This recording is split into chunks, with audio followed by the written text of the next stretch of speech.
All right, on this episode of Bowks Talking Bouts, excited to be talking to an individual who is ready to compete at Unified MMA 50, and that is set to transpire on March the 31st. We have a 175-pound championship fight on the card as Ryan Ford defends his title against Fay Bursell, and happy to have Ryan on the show. How's your day going so far, man?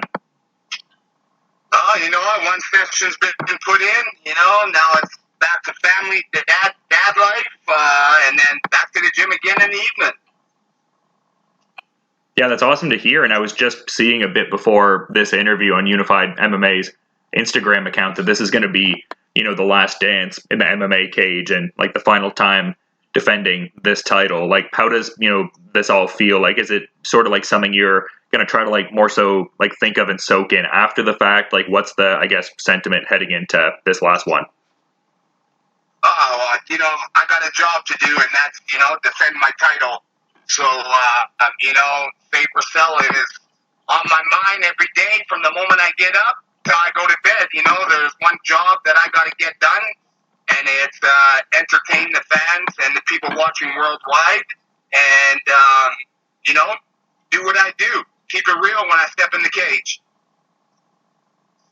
Yeah, and I definitely want to talk more about this particular fight, but just curious about the feelings on the general MMA return, because it had been about 7 years away, and you got two strong wins in 2022, like one submission and a striking-based finish. Like, how would you, I guess, assess the return to mixed martial arts? Because from my perspective, it seems to be a, really strong return. Oh, yeah, I was itching, I was itching the last 7 years just boxing. MMA is a different type of fight, and I can't get that fight when I was boxing. So I had to make the return. Showed up, fought Dewan Pickney. Thought it was gonna be a striking match, with all his fights, and ended up turning into a grappling match, which I had no problem. And after 7 years of straight stand-up boxing, I finished him with the triangle, and then got offered the title fight against Robert Hale. A young kid, up-and-comer, who's, been, he ran his mouth a little bit too much. He bit off a little bit too much he could chew, and, I had to show him this is what the real deal does. And, it's been a blast, coming back to MMA, but, on the 31st, Unified 50, it's going to be the last dance for the real deal in the cage. And I guess I'm curious, you did mention how active you were as a pro boxer while not in mixed martial arts. Is this last dance going to then segue into you, taking more pro boxing bouts? Is that the plan?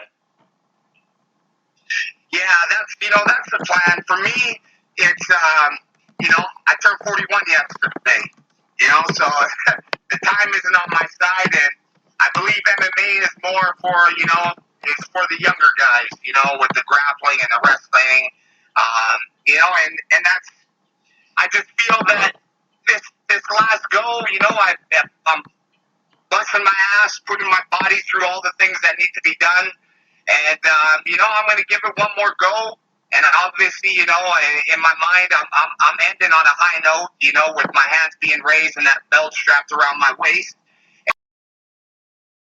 On the sidelines and watch the MMA fights, but I am still going to continue to box.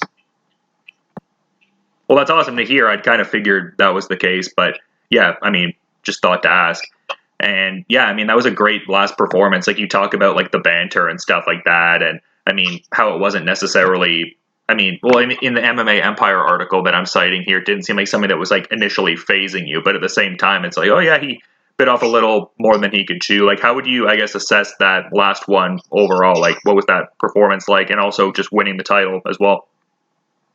Oh, it was beautiful, when a guy talks, I'm a veteran in this game. I've been around, and when you talk too much, sometimes it's really hard to back that talk up. So for me, I always say I talk with my fists, my elbows, my knees, my kicks.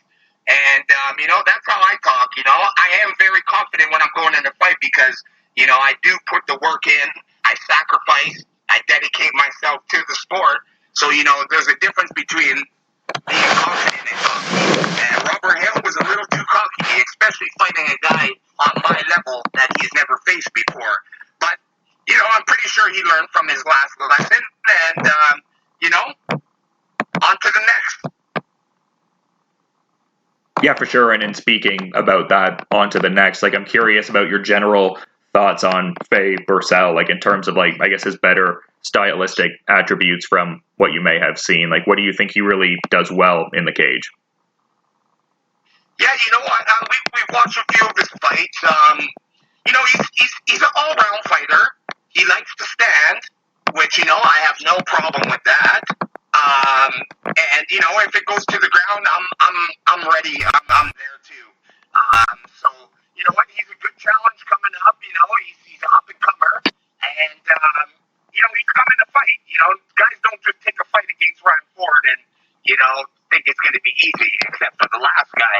But you know, I'm pretty sure Fay has done his homework. He knows that you know when I step in the cage, it's for real. There's no you know, it's not. There's no lay down or anything. It's time to get down, and you know the best man will win. Yeah, and I guess like specific to like some of his recent performances, because I mean he's fought on some, I guess, notable circuits like Uriah Faber's A1 Combat, and he seems like he kind of started on that cage sport circuit, but he got a good win in the last outing against Ali Charkey under the, you know, Unified banner, like a pretty promising prospect. Like, I guess, what are your thoughts on like some of his more recent performances that may have been within the tape study you're doing? Yeah, they're you know, it's decent. I watched the fight with him and Sharkey. You know, it was more of a holding match than anything. But yeah, you know, you can't really tell the way he fights in his last fight because you know he wasn't really able to fight. So, you know, I know he's coming to fight me. You know, I can watch as much game film, like I say to everybody else. They can watch as much fight film as they want on me. The thing is, though, when I fight you, it's a whole different thing than you watching a fight on me. You know, I may do one thing with one guy, but when I fight you, it's going to be totally different. You're not the same person standing in front of me that the fight that you're watching. So, you know, I got to be wary of everything that Fay brings. You know, this is not an easy fight by far. You know, he's coming, he's traveling here, he's stepping in the cage, and he's fighting me. So, you know, you know that he's training and being ready.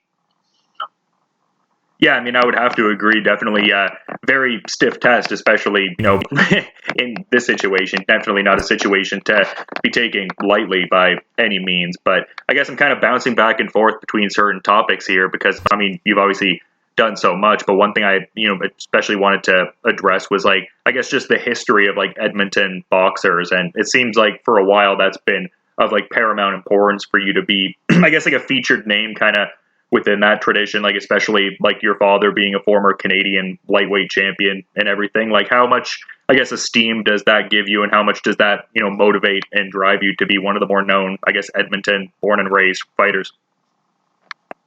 Yeah, well, you know what? I'm going to put it as it is and how I see it. I'm Edmonton's king of combat. No matter what sport it is, boxing, MMA, you name it, I'm the king when it comes to talk about fighting coming out of Edmonton and Alberta. You know, I may not have fight in the UFC. I may have, you know, but the thing is everybody around the world knows who I am from my fighting, whether it's boxing or mixed martial arts. And I built my name and I built this city up in MMA, starting from MMA, from the ground up. And, you know, I switched over and I was able to do the same thing for boxing, which is very hard for a lot of people to do. So, you know, to be, there are a lot of greats here that have come out of Edmonton, you know, before my time. But I believe, you know, to this day, I am Edmonton's king of combat.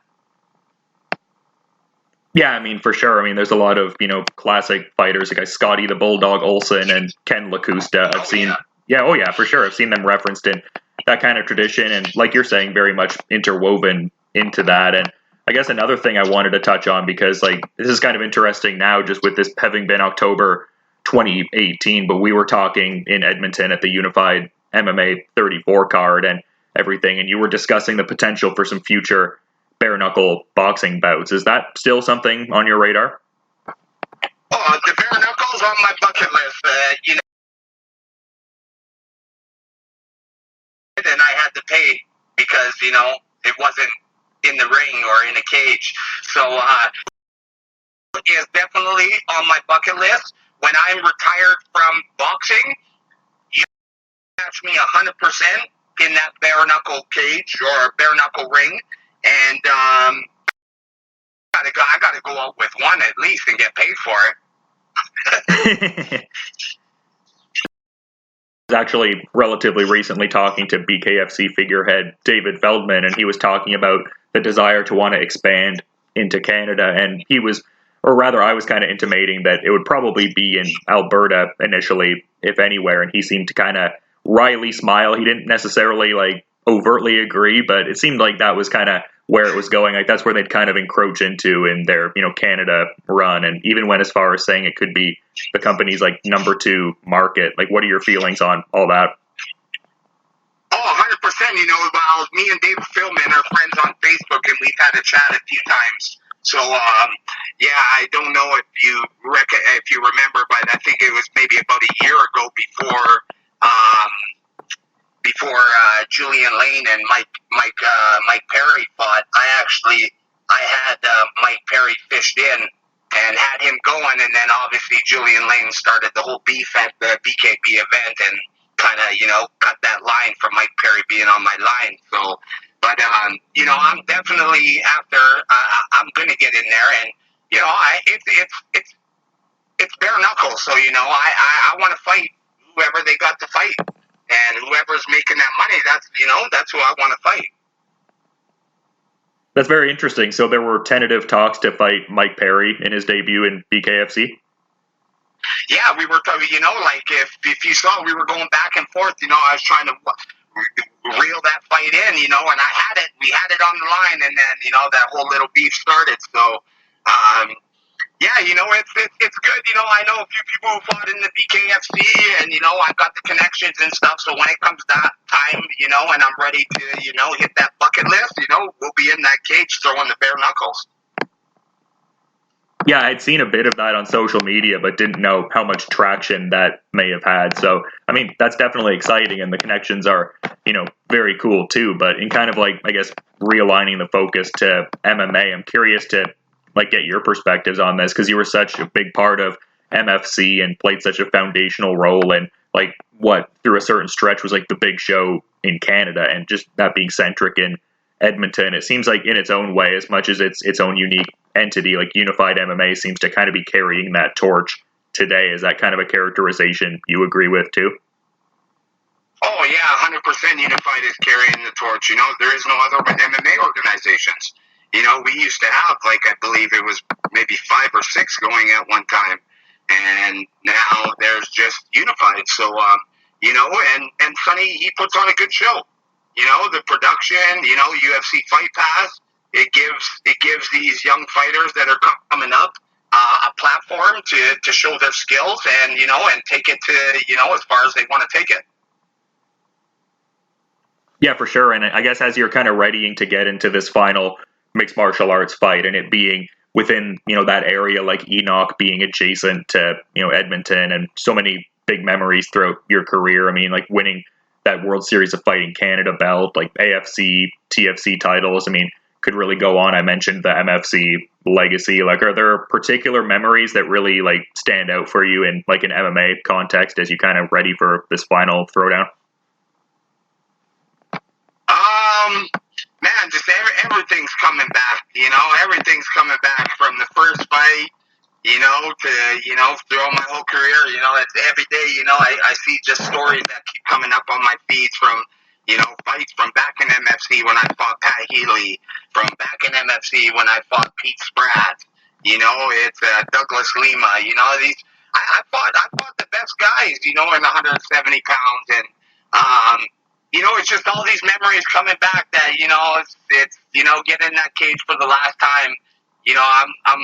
I'm gonna leave it all in the cage. That's the thing with me is when I get in there, I leave it all in there. I'm not when I walk out that cage, I'm never ever second guessing myself. I could have did more. I could have did this.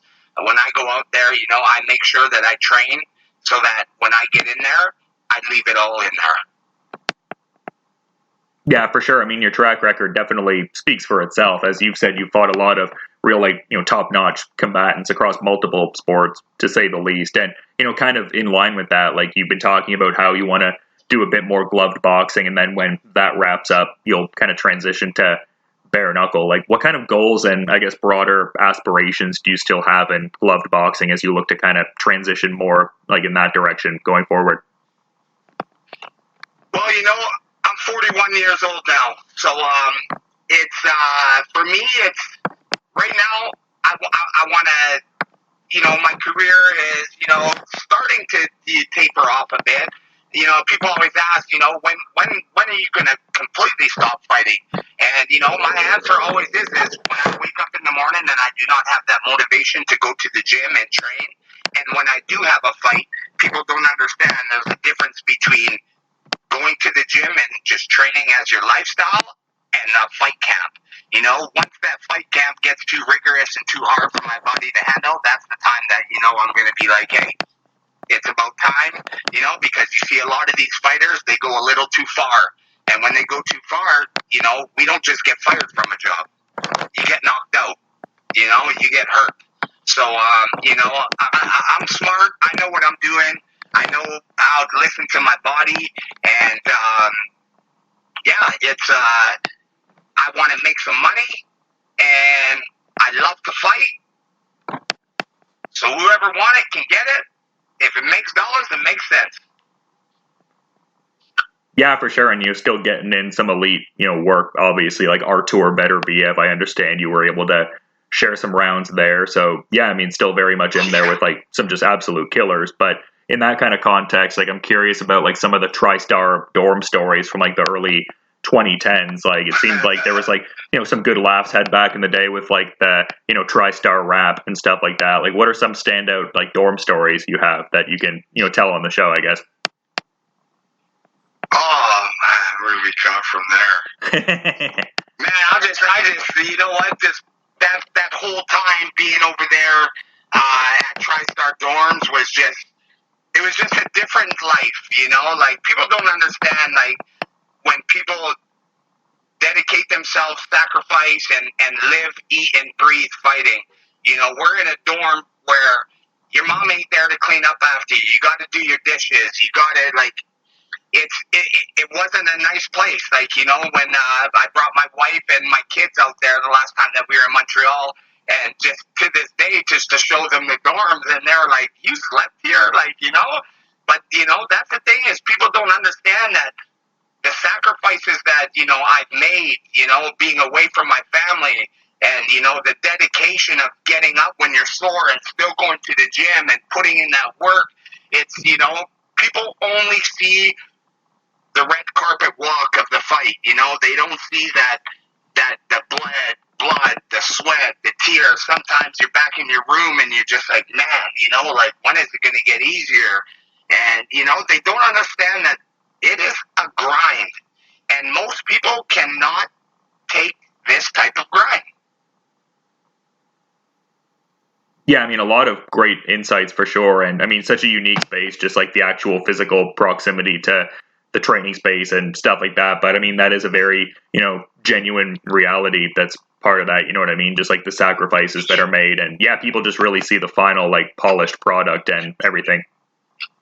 Yeah, and like, and especially being at the dorms, we had people coming from all over the world. Like, we had all the guys come down from South Africa that fought in EFC. So you see these guys, they're a different type of style of fighting because, sometimes the technique's not there, but they're violent people.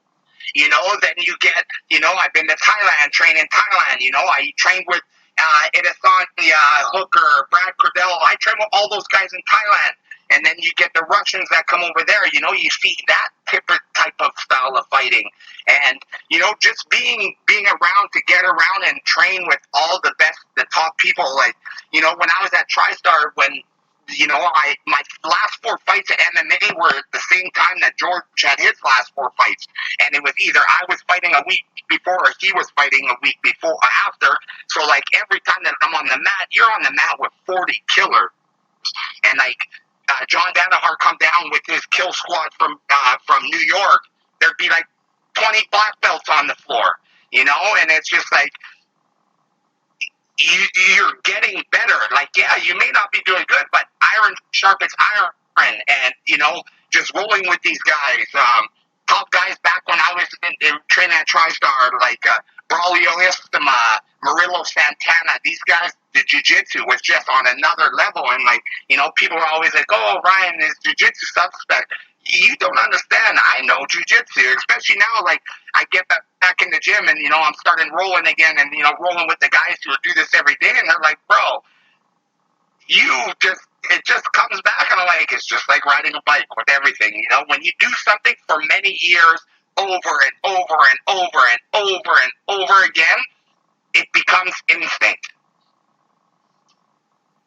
Yeah, absolutely. And I very much appreciate the depth of insight and just really making the time in general. But that being said, I also want to be mindful of your schedule too, man. So to that point, is there any parting final thought you might want to add as we're wrapping up here? No, you know what? I just want to say thanks a lot for having me on the show. Anybody who hasn't gotten their tickets, you should get your tickets now because I'm pretty sure that it'll probably be sold out this week.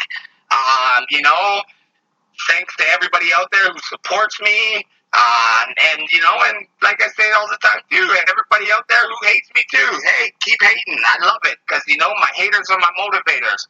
It is what it is. Not everybody's going to like you, but at the end of the day, they're still going to watch you. And they can do that on UFC Fight Pass if they're not in the Enoch, Alberta / Edmonton adjacent area, and they can do so on March 31st. And yeah, thanks so much for making time to talk ahead of, the last fight and everything, man. And just you have a good rest of your day and looking forward to checking out the fight when it goes down. Thanks a lot, brother. Thank you for having me.